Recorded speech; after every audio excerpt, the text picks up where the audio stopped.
acá tengo, para no ser, para poder también darles una información también propia, quería aprovechar, ¿no?, en pasarles un videito rápidamente, que se me estaba escapando, sobre en qué consiste el control interno, ¿no?, por parte de la Contraloría. Me avisan por el chat si no se escucha. ABC de la Contraloría. ¿En qué consiste el control interno? Es el conjunto de acciones, actividades, planes, políticas, normas, registros, procedimientos y métodos, incluido el entorno y actitudes que desarrollan autoridades y su personal a cargo, con el objetivo de prevenir posibles riesgos que afectan a una entidad pública. Se fundamenta en una estructura basada en 5 componentes funcionales: ambiente de control, evaluación de riesgos, actividades de control gerencial, información y comunicación, supervisión. Para la implementación del sistema de control interno, se deben cumplir 3 fases siguientes. Planificación. Se inicia con el compromiso formal de la alta dirección a la constitución de un comité responsable de conducir el proceso. Comprende además las acciones orientadas a la formulación de un diagnóstico de la situación en que se encuentra el sistema de control interno de la entidad con respecto a las normas de control interno establecidas por la Contraloría General de la República. Ejecución. Comprende el desarrollo de las acciones previstas en el plan de trabajo. Se da en 2 niveles secuenciales: a nivel de entidad y a nivel de procesos. Evaluación. Fase que comprende las acciones orientadas al logro de un apropiado proceso de implementación del sistema de control interno y de su eficaz funcionamiento a través de su mejora continua. El sistema de control interno está a cargo de la propia entidad pública. Su implementación y funcionamiento es responsabilidad de sus autoridades, funcionarios y servidores.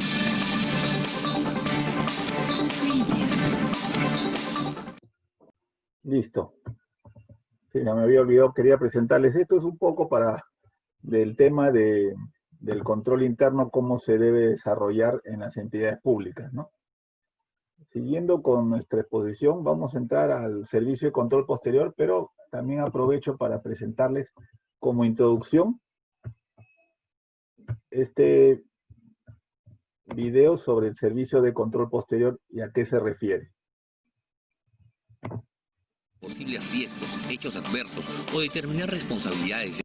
El ABC de la Contraloría. ¿En qué consiste el control externo?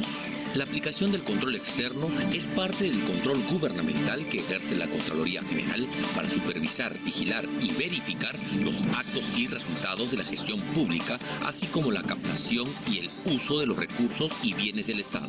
La aplicación del control externo se sustenta en un conjunto de políticas, normas, métodos y procedimientos técnicos que aplica la Contraloría General como ente técnico rector del sistema para llevar a cabo su función fiscalizadora, que comparte por encargo o designación con otros órganos que forman parte del Sistema Nacional de Control.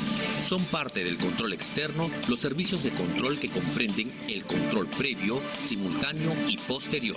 ¿Cuáles son los otros órganos del Sistema Nacional de Control que ejercen control externo? Además de la Contraloría General, también ejercen el control externo todos los órganos del control institucional, también conocidos como OSI, que están encargados de realizar los servicios de control simultáneo y posterior, así como los servicios relacionados conforme al Plan Anual de Control y a las disposiciones aprobadas por la Contraloría General. Las sociedades de auditoría externa independientes, también conocidas como SOA, que son designadas y contratadas por la Contraloría General durante un periodo determinado para realizar en las entidades servicios de auditoría económica, financiera, de sistemas informáticos, de medio ambiente y otros. El control externo, además de alertar posibles riesgos, hechos adversos o determinar responsabilidades de carácter administrativo, civil o penal, permite crear valor a favor de la gestión pública con la formulación de recomendaciones, las mismas que procuran contribuir a mejorar la administración del Estado al servicio de la ciudadanía. Un poco para poder descansar y tomar también un vaso de agua, ¿no? Y poder relajarnos un poco con las imágenes, les he presentado 2 videos, ¿no? Un video sobre el control interno. Como verán ahí, la Contraloría es el que regula este sistema de control interno para que las entidades desarrollen o ejecuten las labores que correspondan para operativizar el mismo y proteger aparte de los activos y los recursos de la entidad, conllevar al cumplimiento de sus fines institucionales. Y el control posterior, que es el que desarrollamos, el que vamos a brevemente explicar, porque la siguiente hora la quiero dedicar al tema de responsabilidades y ética pública. En realidad, Dios mío, el tiempo es corto. Me van a disculpar que posiblemente esté acelerando en mi exposición, pero son temas que en realidad estamos tocando en cada semana de manera generalizada, puesto que los mismos podrían desarrollarse hasta como un diplomado independiente, ¿no? En tanto en contrataciones públicas, modernización de la gestión pública y Sistema Nacional de Control, que me ha tocado dictar. Bien, para ver este último punto del servicio de control posterior, en realidad solamente me voy a enfocar en el que más ejecuta los órganos de control institucional y la Contraloría General de la República, que es las auditorías de cumplimiento, servicio de control posterior, también denominado legalidad, y que tienen que ver mucho con verificar el cumplimiento de normas legales, ¿no? Disposiciones contractuales en las entidades públicas, ¿no? Para ello hay 3 etapas, ¿no? Se lo voy a nomás enunciar. No hay una etapa de planificación, cada órgano de control institucional planifica cómo va a desarrollar su servicio de control posterior. Una etapa de ejecución donde comunica las desviaciones antes denominados hallazgos de auditoría. También pliego de hechos por el servicio de control específico, que es parecido a la auditoría de cumplimiento, pero más puntual y abreviado. Y una etapa de elaboración del informe de auditoría. Los informes de auditoría son los resultados de los servicios de control posterior que desarrollan los órganos conformantes del sistema. Pero estos productos son productos intermedios. ¿Por qué? Porque en realidad sirven de insumos para que otras instancias adopten las decisiones correspondientes respecto a ellos. Por eso los informes de auditoría no son sujetos, por ejemplo, a impugnación, ¿no? Ni en la vía administrativa ni en la vía judicial, porque son considerados como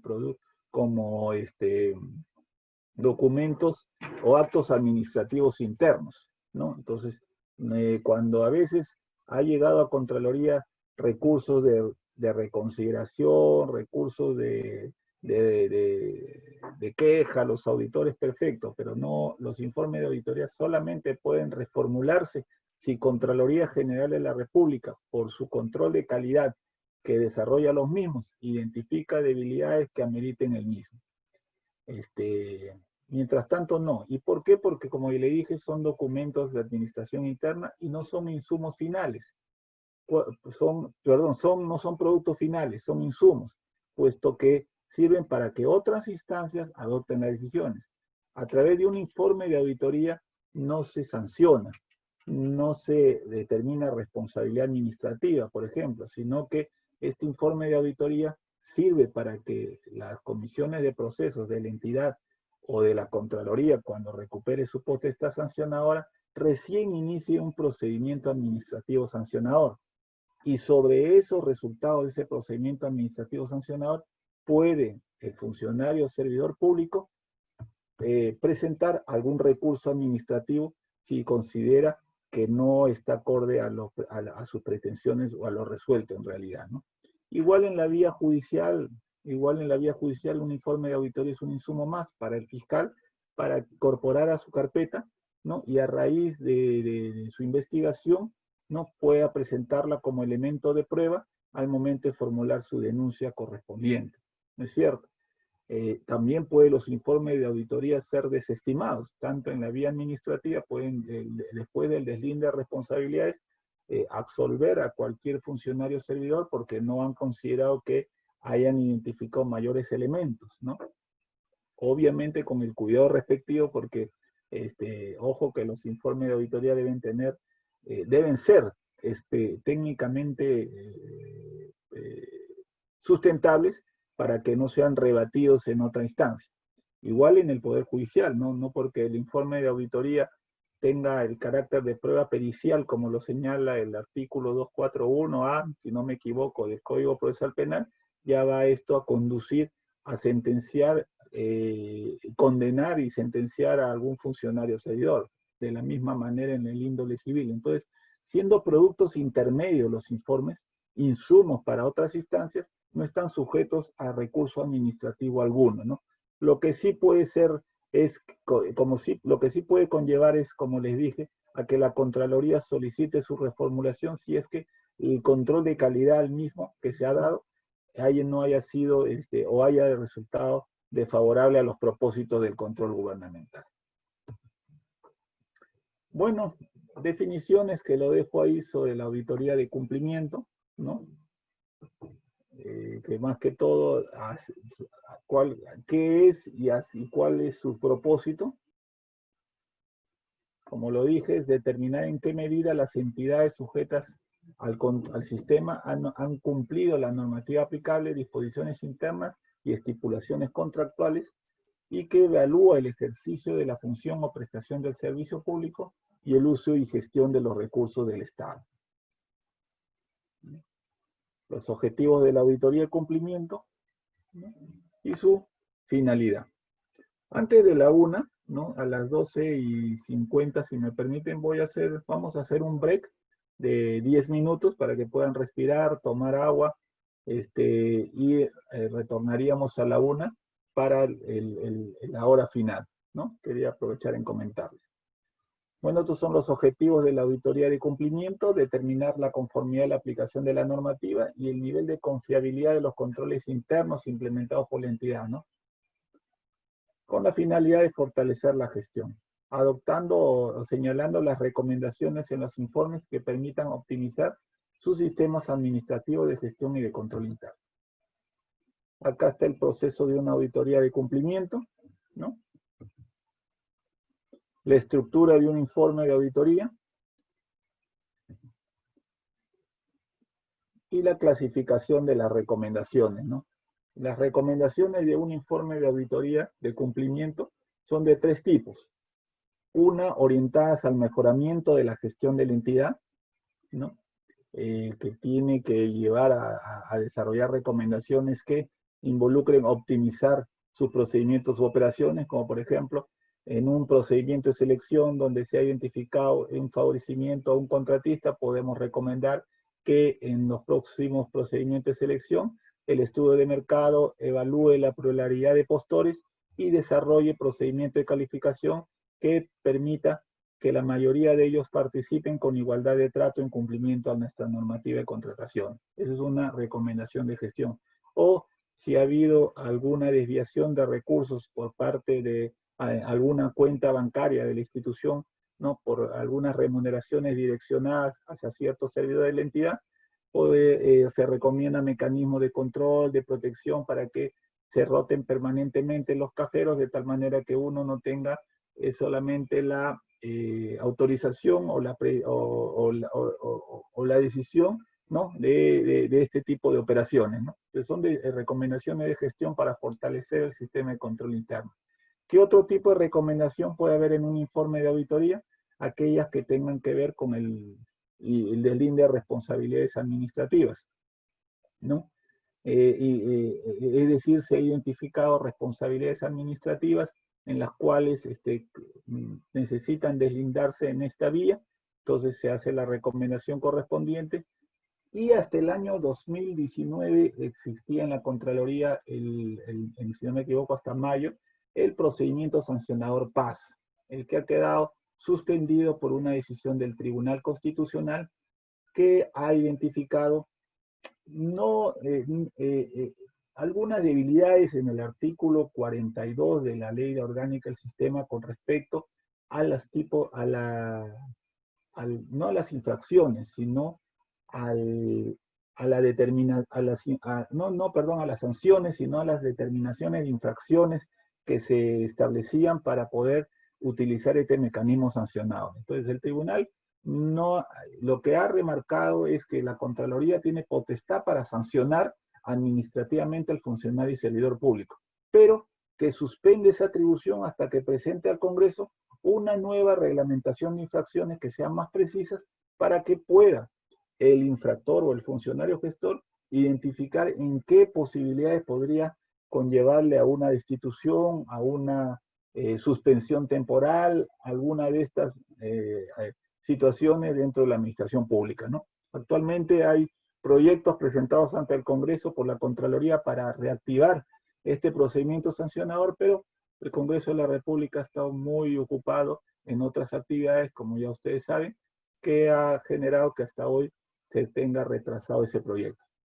En ese sentido, cuando vuelva la potestad sancionadora de la Contraloría, van a poder ellos, o va a poder esta institución, sancionar administrativamente por infracciones graves o muy graves a los funcionarios o servidores que incurran en ello. Mientras tanto, esta responsabilidad ha recaído nuevamente en las entidades públicas a través de su unidad de personal o comisión de procesos administrativos, tanto las infracciones leves, que lo tenían antes de la suspensión del tribunal, como las graves y muy graves. Y hay otro tipo de recomendaciones que son aquellas que ya involucran a iniciar las acciones legales a través del procurador público por incumplimientos que conlleven a una connotación penal o civil. Estas son las tres clasificaciones de recomendaciones que puede existir en un informe de auditoría. El proceso de seguimiento, ya el informe de auditoría presentado no termina ahí. Como les dije, el logro más significativo e importante que puede traer consigo que este informe haya generado un valor agregado para la administración pública es el uso que se haga del mismo. Entonces, el proceso de seguimiento de medidas correctivas o de recomendaciones es un proceso importantísimo que va a permitir identificar si estos informes en realidad han logrado la finalidad esperada y no han sido horas hombres en vano dedicadas por los auditores o colaboradores para mejorar la gestión pública. Puesto que si las recomendaciones de gestión no han sido implementadas o no se han atendido o las del índice de responsabilidades no han sido tampoco cubiertas, entonces ese informe no ha logrado cumplir este tipo de finalidad que perseguía, ¿no? Es como contratar a un consultor para que te haga un expediente técnico para una obra, le pagas 300.000 soles, 400.000 soles y al final no haces la obra, ¿no? Entonces eso ha conllevado que hayas gastado ese importe por un expediente técnico en vano. Igual un informe de auditoría que no se utilice sus recomendaciones para mejorar la gestión o para el del INDE, para el uso de la potestad sancionadora que fortalezca el tema de imagen y transparencia en gestión pública, también conlleva pues a un resultado adverso para lo que persigue el control gubernamental, ¿no? Acá en este proceso de seguimiento solamente son igual los roles y las actividades que tiene que desarrollar cada servidor, funcionario público, ente, ¿no?, dentro de la entidad pública para cumplir con este proceso de implementación y seguimiento a las recomendaciones que tienen esa labor que realizar los órganos de control institucional, más que la Contraloría, ¿no? Acá va ya las competencias de cada uno de la Contraloría, del titular, de los SOSI y del Sistema Nacional de Control. Y quería presentarle algunos resúmenes de informes de control que han estado publicados en la web. Creo que con esto ya entramos a identificación de responsabilidad. Listo. Como les comentaba, hay dentro del portal de Contraloría, dentro del portal web, hay una sección publicación de informes de control. Los informes de control tanto de la Contraloría como de los órganos de control institucional, una vez remitidos al titular de la entidad, son publicados en la página web de la institución, ¿no? Opera el principio de publicidad. Y hay estos resúmenes, o sea, se acompaña a los informes en PDF, también estos resúmenes que permiten al ciudadano, a la sociedad, ¿no?, conocer qué deficiencias o debilidades se ha identificado en cualquiera de las entidades públicas, en cualquier tipo de institución de entidad pública del Estado, ¿no? Yo he rescatado acá algunas Bueno, a raíz de una exposición que tuve en el Ministerio de Educación también, ¿no? Rescaté estos mismos fichas resúmenes para para esta presentación. Entonces, esta es una acción de control efectuada por el OSI del Ministerio de Educación, cuyo objetivo tuvo determinar si la adquisición, distribución y uso de cuadernos de trabajo para la enseñanza del idioma inglés implementado en las instituciones educativas de secundaria a nivel nacional, con jornada escolar completa a partir del año 2016, se efectuaron acorde con los objetivos previstos en las políticas educativas del idioma inglés y normativa vigente. El título del informe es Adquisición de cuaderno de trabajo para el aprendizaje del idioma inglés en nuevas instituciones educativas públicas de educación secundaria a nivel nacional con jornada escolar completa a partir del 2016. ¿Qué resultados se tuvo al respecto? ¿No? El monto auditado, 11.621.013.20. Lo que identificó el OSI del Ministerio de Educación acá fue que se adquirió estos cuadernos, ¿no? Pero que no estaban con contenido no previsto en las políticas educativas correspondientes para este dictado de clases a nivel de educación secundaria en idioma inglés. Sumado a que identificaron que se dio conformidad a un material que estuvo subsanado con fe de ratas y stickers. Es decir, en esos cuadernos de trabajo se incorporaron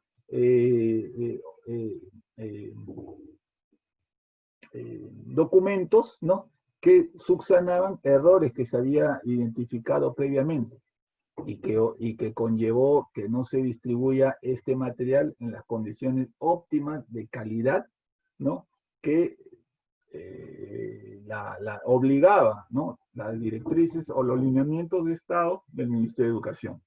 Estos cuadernos de trabajo que se entregaron y que tuvieron estas correcciones tampoco llegaron a utilizarse o tuvieron su utilización final en sus destinatarios por estas correcciones que se realizaron y que conllevó a que se mantuvieran en almacenes durante todo ese ejercicio económico. Entonces, estamos hablando del 2019, perdón, del 2016, perdón. Entonces, esto ha generado que el OSI y el Ministerio de Educación identifique un perjuicio económico a la entidad de 4.648.405.28 soles por material educativo sin uso ni aplicación, ¿no? Ahí recomienda disponer las acciones administrativas para el deslinde de responsabilidades a los involucrados y obviamente las acciones judiciales correspondientes. Esto fue una acción penal, ¿no? Se identificó, la acción penal es una colusión, ¿no?, puesto que hubo perjuicio y se benefició a un contratista, ¿no?, inclusive dándole conformidad por textos que no estaban correctamente formulados, ¿no? Otro resumen de informe, ¿no?, que presentamos es ¿no? Esto es en la Dirección Regional de Educación de Loreto, el OSI de la DREL, hizo en el 2019 un informe sobre el proceso de pago de retenciones de tributos laborales declarados a la SUNAT mediante el PDT, planilla electrónica. Acá su objetivo era determinar si las declaraciones y pagos de tributos retenidos por concepto de régimen pensionario o de ONP, así como renta de quinta categoría del impuesto a la renta, se efectuaron en cumplimiento a la normativa aplicable. ¿Qué se determinó acá?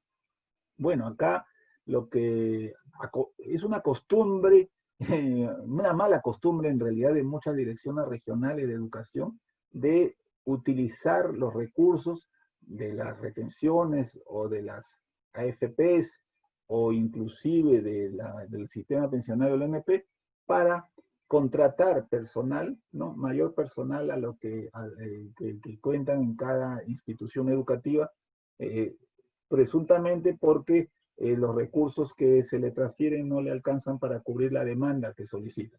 Pero incurren en este tipo de incumplimiento de obligaciones, como está presentado en este resumen, donde identificó el OSI de la Dirección Regional de Educación de Loreto que las declaraciones y pago de estos tributos no se realizaron en la fecha correspondiente. Específicamente acá habla de octubre de 2015 y noviembre de 2016. originando pues la emisión de resoluciones de multa en contra de la entidad, lo que ya es una sanción por omisión de pago. Y así como que ha originado que la entidad incurriera en la infracción por otro tipo de impuestos como el de la renta de quinta categoría, ¿no? Porque la anterior era por la ONP, y de salud vida, ¿no?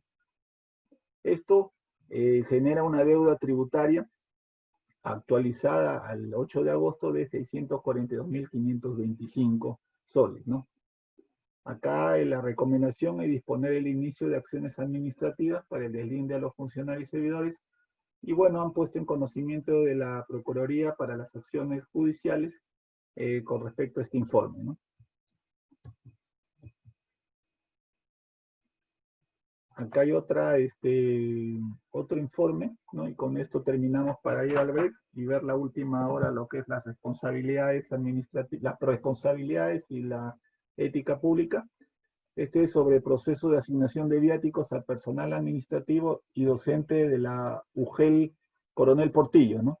Acá el objetivo era determinar si los fondos públicos asignados se ejecutaron en el marco de la normativa legal. Entonces acá identificaron que los viáticos y asignaciones realizadas mediante carta órdenes electrónicas a cuentas de ahorros de personal fueron simuladas para el pago de pasajes y viáticos por comisión de servicios que no se habrían ejecutado, ¿no? Afectando la legalidad y buena administración de los recursos públicos. Esto generó un perjuicio económico de 39.440. Determinó que se desviaban fondos de asignación de viáticos y asignaciones, pero a cuentas personales y que no se ejecutaban a los fines previstos. Esto pues conllevó a las acciones a las recomendaciones para el inicio de las acciones administrativas, y se destinó a adoptar las acciones correspondientes a través del órgano instructor de la Contraloría, que todavía funcionaba la potestad sancionadora al respecto, ¿no? Y bien, vamos a entrar entonces a ver lo que es la función pública, identificación de responsabilidades en los informes de servicio y control posterior, ¿no?